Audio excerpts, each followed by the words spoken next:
Hello, BookTube. I have a little mail haul to start the day. We haven't done a mail haul in a little bit, so I thought we'd dig right in and see what we have here. See what kind of things might suggest themselves for review. Because I keep forgetting to do it, but I actually do want to always remember to put the Open Letters Review link down below so you all know where to find me a lot of the time. I'll try and remember to do it this time. So what have we got here? What is the first one? Oh, fantastic. Okay. This is due in early March. This is the finished copy of A Tokyo Romance by Ian Buruma, the new editor of the New York Review of Books. This is a memoir of his time in Tokyo. When he arrived in Tokyo in 1975, Japan was little more than an idea in his mind, a fantasy of a distant land. A sensitive misfit in the world of his upper-class middle youth, upper middle-class youth, I should say. What he longed for wasn't so much the exotic as the raw, unfiltered humanity he had experienced in Japanese theater performances and films witnessed in Amsterdam and Paris. One particular theater troupe, directed by a poet of runaways, outsiders, and eccentrics, was especially alluring, more than a little frightening, and completely unforgettable. If Tokyo was anything like his plays, Buruma knew that he had to join the circus as soon as possible. Great. Okay. So this is a memoir, a memoir of Ian Buruma's Tokyo days. That's great. I've heard brief allusions, so a whole memoir will be really good. Oh, fantastic. Okay, this is by Christopher White. This is The Last Lobster. The subtitle is Boom or Bust for Maine's Greatest Fishery. And I haven't read the cover copy yet, but of course it's bust. It's not boom or bust, it's bust. We are eating the oceans dry. Completely dry. 10 times. We're harvesting it 10 times the ocean's ability to replenish. So right now we're living on the fumes of finding new beds, new fisheries, new whatnots, but that is very limited. But anyway, let's see what we have here. Maine lobstermen have happened upon a bonanza along their rugged, picturesque coast.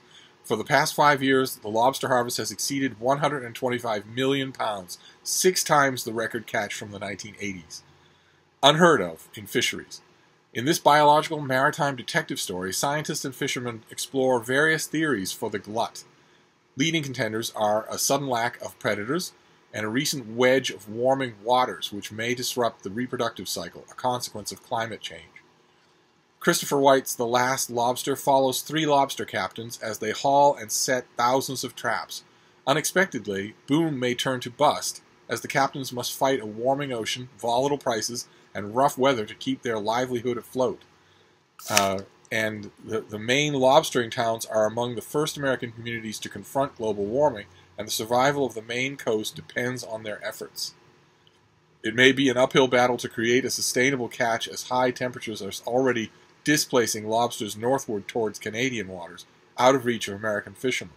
The last lobster may be just ahead.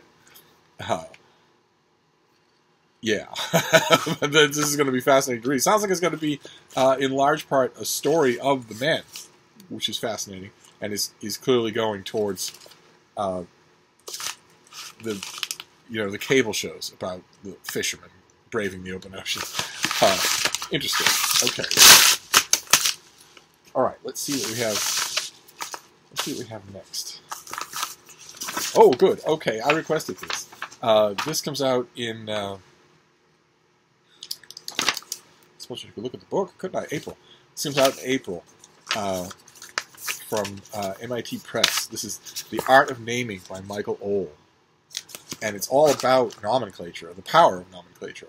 Tyrannosaurus Rex, Homo sapiens, Heterodoptera David Bowie. Behind each act of scientific naming is a story. In this entertaining and illuminating book, the author considers scientific naming as a joyful and creative act. There are about 1.8 million discovered and named plants and animal species, and millions more are still being discovered. Naming is the necessary next step after discovery. It is through the naming of species that we perceive and understand nature. Ohl explains the process with examples, anecdotes, and a widely varied cast of characters. He describes the rules of scientific naming. The vernacular isn't adequate. These rules, in standard binomial nomenclature, the generic name followed by the species name, go back to Linnaeus, but they are open to idiosyncrasy and individual expression. A lizard is designated Barbaturix morrisoni in honor of the Doors' Jim Morrison, the Lizard King. A member of the horsefly family is Scaptia beyonceya. All, a specialist in winged things that sting, confesses that among the many wasp species he has named is Ampulex dementor, after the Dementors in the Harry Potter novels. Oh, that's awesome. Okay, so it sounds like he will be a lot of fun as a guide to this world. That's fun. Wonderful. Okay. All right, we're heavily nonfiction so far. This little mail haul. We've got a couple more to go. Let's see if this next one is big, whatever it is.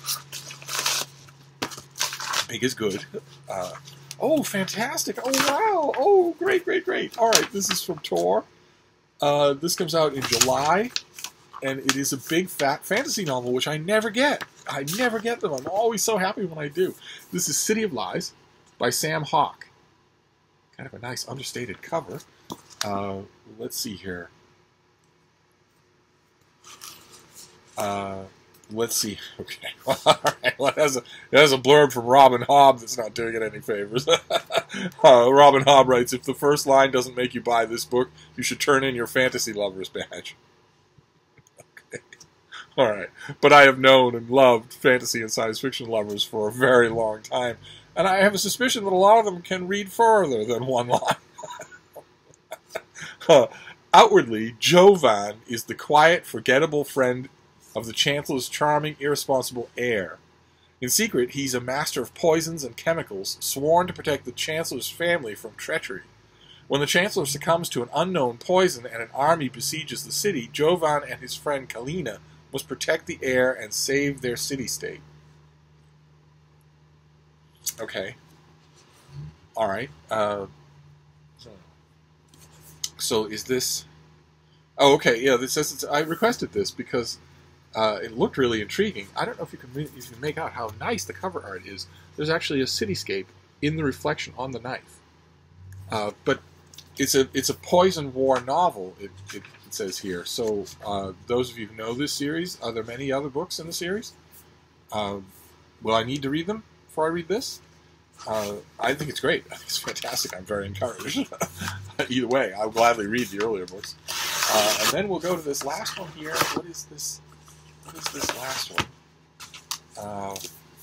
Oh, fantastic. Okay, we saw this before, I think, on this channel. Here is this is due any day now. In fact, it comes out next week, I believe. A week from today. This is White Houses by Amy Bloom.